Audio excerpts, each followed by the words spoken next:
I'm Andrew Wasserman. I head up our football training program at STRIVR Labs. Which mic am I using? We're a company that uses virtual reality to train athletes, particularly football players. We use a 360-degree camera to capture the vantage point of a specific player during practice, and then when we put that footage into a virtual reality headset, we allow that player to go right back out onto the field and re-experience those practice reps as if they were there. One of our co-founders, Derek Belch, was a coach here at Stanford during the 2013 and 2014 seasons. And he knew what every coach knows. And that's that in real life, practice reps are limited. They're limited by rule. The NCAA and NFL both have strict rules on how long a player can be out on the field practicing with their teammates. They're also limited by physical limitations. At some point, if you're in full pads running around out there, you're going to be doing yourself a disservice and you're going to wear yourself out before the game. But Derek also had an idea for how to overcome this constraint. As part of his master's thesis, he was working with Jeremy Bailenson, who some of you may know. He's the founding director of Stanford's Virtual Human Interaction Lab. And together, they had a hunch that virtual reality could actually change the way players prepare. Because in virtual reality, practice reps can be unlimited. So for those of you in the audience who aren't familiar with football, let me quickly touch on why practice is valuable. It's important for physical development, for sure, and that's what a lot of people associate football with. Big guys, strong guys, banging into each other. But practice is equally important on the mental side of things, particularly for a quarterback who has one of the most difficult jobs in sports.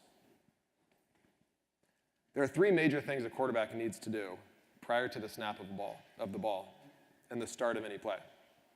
They need to read the defense, which basically entails looking out at the 11 defenders in front of them, and based on where those defenders are lined up, assess and deduce what those defenders are about to do. Based on the defensive formation, the quarterback may need to adjust the play call or the offensive line's protection. And lastly, the quarterback needs to execute the play. So in a game, all this needs to happen in less than 40 seconds, which to us sounds like a long time, but when you're on the field and there are big guys running at you and there are fans screaming at you, it goes by very quickly. So practice is valuable from a mental standpoint. There's no question about that. But again, it's limited. So for a long time, for decades, players have augmented their on-field practice time by watching film. They'll sit at a desk in a room and look up at a screen, and they'll watch end zone or sideline film, which looks like this. And again, to us, this looks familiar because this is how we watch football on TV. But as a player, this isn't what it looks like. This is what it looks like. It's a completely different vantage point. So I played college football and had a relatively easy time watching film. When you're sitting in a room and there's no pressure and you're just kind of watching something on a screen, you can say, okay, I see the safeties, I see the linebackers, I see the corners, I understand what defensive coverage this is. But then when I would get on the field, I couldn't see half the people that I saw in film because they're being blocked by other players. The vantage point is just completely different. So one major limitation of traditional film is just purely the vantage point. The second major limitation of traditional film comes from the fact that players are trying to learn the game while they're sitting in a classroom. They're literally sitting at a desk with a remote in their hand, watching something being projected onto a screen. Everyone knows that you learn best when you're on the field. And watching film doesn't feel anything like being on the field. But that brings us back to the original constraint of practice time being limited. So what if there were a way to use virtual reality technology to make you feel as if you're on the field, when in reality, you're in a classroom? So again, this is where virtual reality comes in, and this is what Derek and Jeremy worked on over the course of the 2013 and 2014 seasons here at Stanford. In virtual reality, the concept of presence refers to the point at which your brain forgets that you're in this real environment. We're standing in a big conference hall. And it begins to think that you're in the virtual reality environment. So in other words, when done well, virtual reality can make you feel like you're right back on the practice field. So we achieve presence in three ways at STRIVR. One is we use real audio, real video, excuse me. We use a camera that captures your actual teammates and the actual players, and when you put the headset on and look around, it really looks like it looks on the field. It's not a kind of goofy video game with video game characters running around. Second is we use real audio. The audio that you'll hear on the field. You'll hear the normal play call, you'll hear the chatter from the defense, you'll hear the coaches yelling at you. Again, it's real audio that you'll experience on the field. And even touch. We'll lay down artificial turf in the rooms where players use virtual reality, so it feels like they're standing on the field, not like they're standing in a room.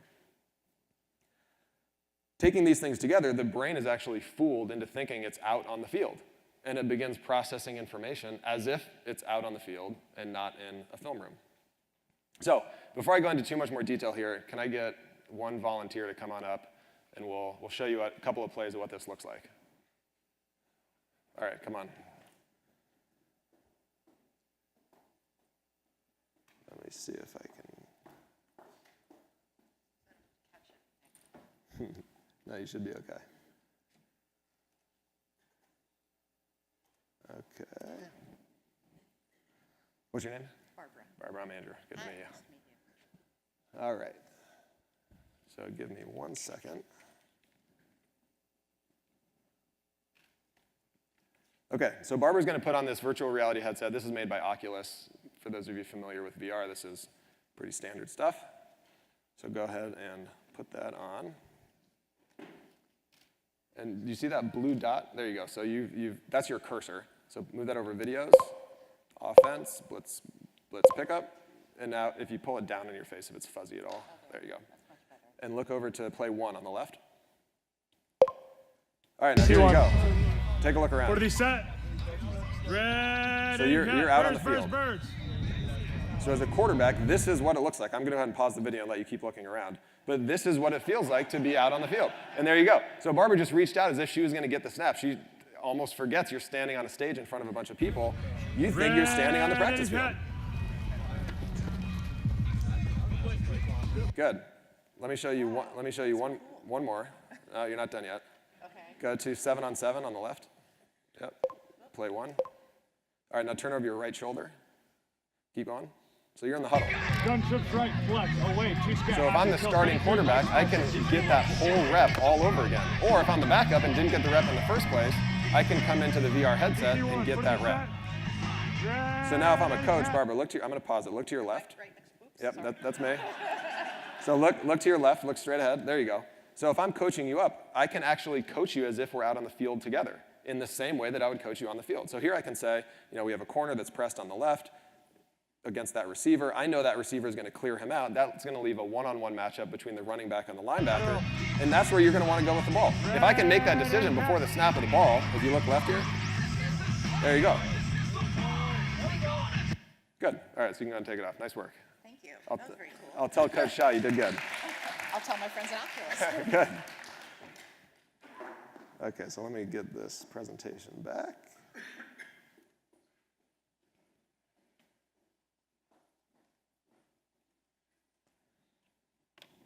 Okay, so again, we're able to actually put people back onto the field after practice. And so in a way, we've kind of cracked that challenge of how do you overcome limited time on the field.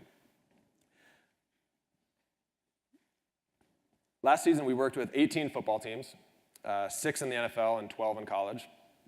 And anecdotally, we heard all sorts of positive feedback from the quarterbacks that we worked with.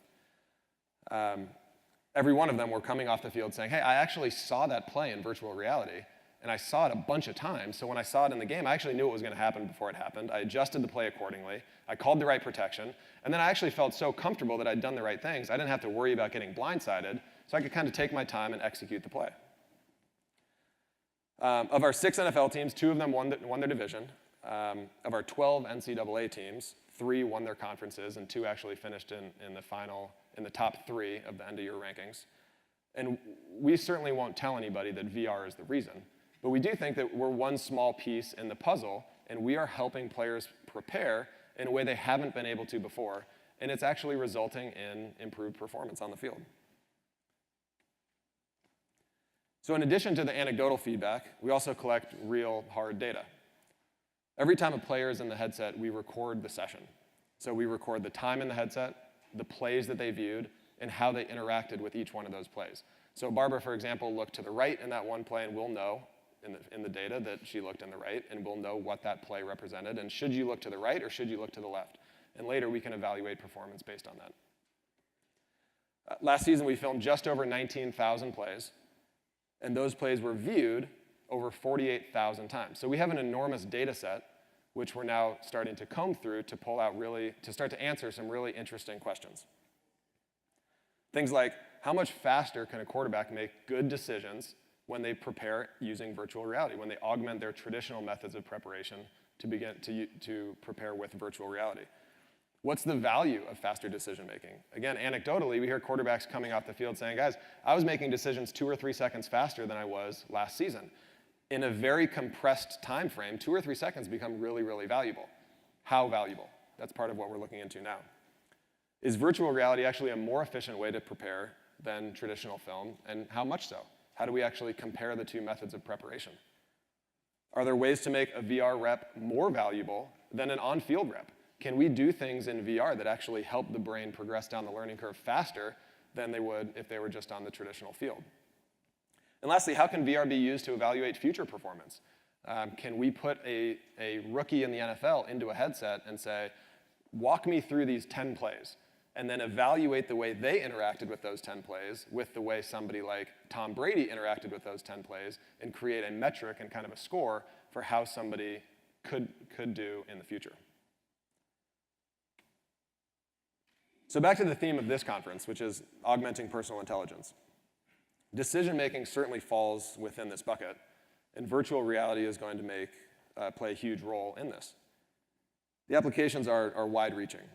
So imagine using technology to improve the decision-making of folks who work in these 3 industries, where a bad decision made under pressure doesn't result in an incomplete pass or a 4th down.